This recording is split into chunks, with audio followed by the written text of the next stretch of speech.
নমস্কার বন্ধুরা, আমার চ্যানেলে আপনাদের সকলকে স্বাগত। আজকে আমি আপনাদের সাথে শেয়ার করব দেশি মুরগির একটা অন্যরকম রেসিপি। তো কিভাবে করছি দেখুন। যদি ভালো লাগে অবশ্যই আমার চ্যানেলটিকে শেয়ার সাবস্ক্রাইব করে দেবেন। তো এখানে কড়াই বসিয়ে নিয়েছি আর কড়াইয়ের মধ্যে দিয়ে দিয়েছি তেল, একটু সামান্য চিনি আর দিয়ে দিলাম তেজপাতা। তারপর এখানে দেশি মুরগি যেটা আগে থেকে পরিষ্কার করে ধুয়ে রাখা ছিল ওটাকেই তেলের মধ্যেই দিয়ে দিলাম। তারপর বেশ কিছুক্ষণ খুব ভালোভাবে নাড়াচাড়া করে নিলাম। আগে থেকে আমি কোনো রকম মশলা মাখিয়ে এটাকে ম্যারিনেট করে রাখিনি আজকে। তো এভাবে করে দেখবেন, এটাও খেতে খুব সুন্দর লাগে। তারপর এর মধ্যে একে একে আমি দিয়ে দেব কাশ্মীরি লঙ্কার গুঁড়ো আর হলুদ গুঁড়ো। তেলের মধ্যে কাশ্মীরি লঙ্কার হলুদটা দিয়ে দিলে কালারটা খুব সুন্দর হবে। তারপর দিয়ে দিলাম জিরে গুঁড়ো আর ধনে গুঁড়ো। তারপর আবারও বেশ কিছুক্ষণ কষিয়ে নেব। আর আগেও আমি বলেছি যে আমি মশলাটা কখনোই মিক্সিতে পেস্ট করি না। আদা, পেঁয়াজ, কাঁচা লঙ্কা, রসুন সমস্ত কিছু আমি শিলের মধ্যে থেতো করে নিয়েছি। তো এর মধ্যে দিয়ে দিলাম স্বাদমতো লবণ।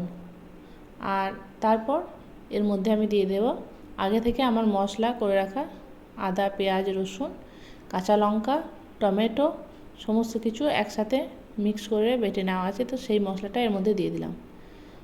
আর তারপর মিডিয়াম টু লো ফ্লেমে রেখে গ্যাসের আঁচটা রেখে দেব।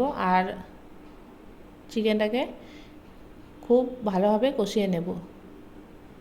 চিকেনটা কষাতে বেশ কিছুক্ষণ সময় লাগবে। তো এখন মশলাটা প্রায় কষানো হয়ে গেছে, এদিকে তেলটাও বেরিয়ে এসেছে। তো এই অবস্থায় দিয়ে দিলাম আমি একটু মিট মশলা আর দিয়ে দেব কয়েকটা গোটা গরম মশলা। আবারও বেশ কিছুক্ষণ আমি কষিয়ে নেব যাতে মশলার গন্ধটা একদম ভালোভাবে মিশে যায় এর মধ্যে। দরকার হলে সামান্য অল্প করে জল দেওয়া যেতে পারে।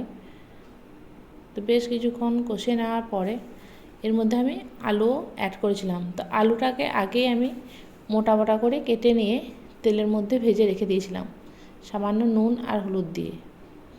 আর তারপর এর মধ্যে দিয়ে দিলাম গরম করে রাখা জল। তো এই জলটা দিয়ে আমি ঢাকা দিয়ে দেব আর বেশ কিছুক্ষণের জন্য রেখে দেব যতক্ষণ না সিদ্ধ হচ্ছে আলু এবং চিকেনটা। দেশি মুরগি সিদ্ধ হতে একটু সময় লাগে, তো তাই বেশ কিছুক্ষণ সময় নিয়ে আমার এটা সিদ্ধ করে নেব। তো এখন হয়ে গেছে ভিলেজ স্টাইল দেশি চিকেন কারি। কেমন হয়েছে অবশ্যই কমেন্ট করে জানাবেন। আর ভিডিওগুলো যদি ভালো লাগে সাবস্ক্রাইব করে দেবেন চ্যানেলটিকে।